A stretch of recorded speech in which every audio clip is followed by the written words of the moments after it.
আচ্ছা রাজুদা তো এখন দেখছি মোটামুটি ভাইরাল লিস্টে চলছে। কে রাজুদা? রাজুদা কে? কেন রাজুদাকে চেনো না? না।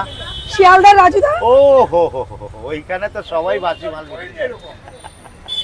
বাসি মালের মধ্যে একজন, তাই তো? হ্যাঁ আচ্ছা আচ্ছা, কারণ রাতের খাসি সকালে বাসি, এই এই জিনিসটা যে বিক্রি করে, রাতের ভাত সকালে পান্তা কিন্তু ভাত। তার তো অপশন নেই, সে তো মর্নিং এ ব্যবসা করে। ওই জন্যই তো মানুষকে ক্ষতি করে পয়সা কামানো। এগুলো আমি ঘৃণা করি এই মানুষগুলোকে, কারণ মানুষ হিসাবে ভালো হলে কি হবে। হ্যাঁ রাজু কিন্তু খুব ভালো মানুষকে ছেলে। ক্ষতি কিন্তু ও করাটা- কিন্তু কন্ট্রোভার্সিতে নেই, আমি এর জন্যই বলি যে মানুষ ছেলে হিসেবে ভালো, খুব ভালো।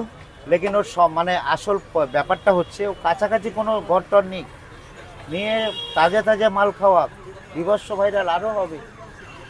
কিন্তু দূর দিগন্ত থেকে রাতে বানাবে। তোমার মাল তো একদম ফ্রেশ। আমি কারেন্ট বানাই, কারেন্ট খাওয়াই, কারেন্ট খাওয়া। একদম। আচ্ছা এই ট্রেনিংটা কোথা থেকে